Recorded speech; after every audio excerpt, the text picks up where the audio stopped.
So who's the master puppeteer here? Is it China, is it Iran, or are they working in concert, you think? Or whose interest is it to destroy IMEEC? It's China. Yeah. Whose interest is it to dominate the world as a single global power? It's China. Right. So I think you have to look east, northeast, rather Right. than anywhere else in the region. Right. But you know, even as we speak, the Iranians have activated all their proxies across the region. Whether it's the Houthis have been firing missiles and drones towards Israel.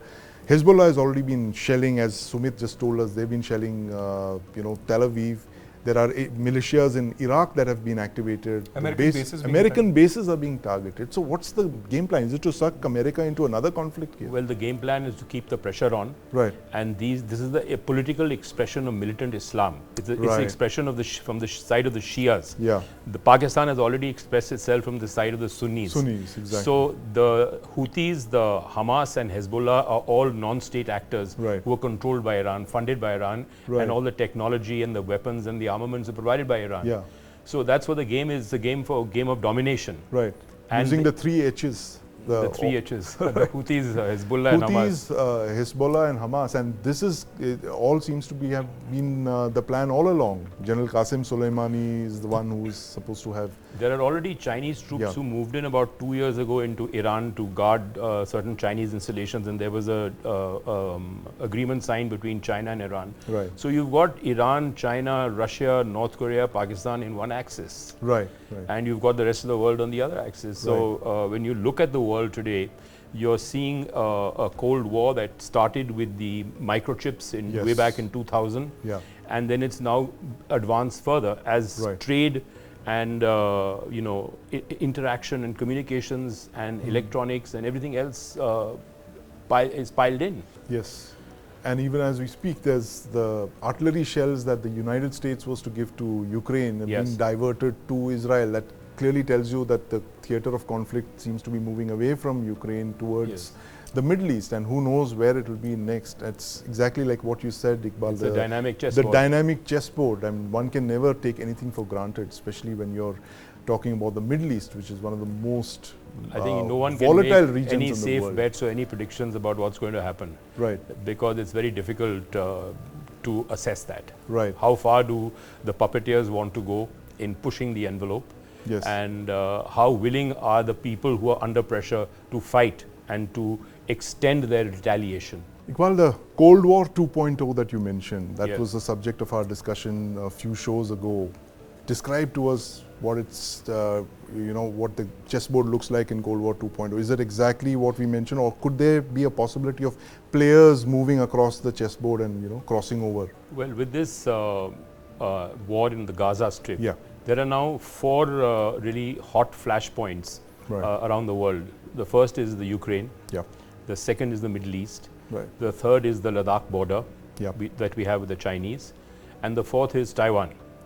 Now, the whole interest in Taiwan is because the 13 factories of the Taiwan Semiconductor Manufacturing Company that produce 50% or more of the world's nano chips, 6 and 5 nanometers and above, have been prohibited by a bipartisan consensus from the United States in selling those chips to microchips to China, which is why they have been forced to seek alternatives, because without that they have had to slow down the rollout of their 5G program.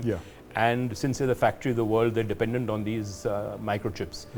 Now the question is that will they be able to catch up with the technology of America? Doubtful in the short to medium term. All the machines are made in Holland that manufacture these microchips. The fab machines, And the Chinese have moved their manufacturing of microchips now to Xinjiang because they have set up these 2 dams on the Indus River, the Bunji Dam and the Dimer Basha Dam, at a phenomenal cost of $28 billion. And these dams are under completion. And they're going to generate 40 megawatt hours of electricity, which is already going to be pumped through the pylons and lines, electricity lines to Xinjiang, where there's an electricity shortage. And they have built or in the process of completing these massive, gigantic reservoirs, which are going to store the excess water because of glacial melt and global warming. Yeah. That's going to happen for the next 30 years. So the action is all there in Xinjiang and in northern Ladakh, because that region and the waters of that region become very critical for the Chinese. Because you need large amounts of fresh water to. So the Chinese face that security threat or that opportunity. It's not really a security threat for them, it's a security threat for us, but an opportunity for them, which is why they are consolidating their forces in eastern Ladakh. They are not moving out of there. They are in fact digging in, they're building in infrastructure, and they're there for the long haul. And the same issue is there in Taiwan. So you've got Ukraine, Middle East, Ladakh and Taiwan. And I think we are now part of that alliance, or that unofficial alliance, or that unofficial grouping with the United States that's actually going to have to face up to this combined Chinese threat. Aditya, do you believe this Ladakh was actually part of a larger game plan, as Iqbal seems to suggest, that it was never about territory but a larger geopolitical game that the Chinese have started playing? I think it's always been so. I think the realization in New Delhi came in much later. Ever since 2012, I've been visiting Ladakh, particularly along, Chushul, where of course the India-China dialogue takes place at the military level, 19 rounds of which have already taken place without any major conclusion, and there are multiple sticking points that remain, including 5 in Depsang. So I think this has been the game plan, the Chinese dream that Xi Jinping had been speaking about since 2012, 2013, and these incursions have only increased manifold. It's probably only after Galwan that New Delhi had this realization and we had this shift in our China policy, which should have happened decades ago. Also the infrastructure build up to a great extent that we have been speaking about at News9 Plus. We've done multiple stories and documentaries about it, how India has really picked up, but still there needs to be much more that needs to be done.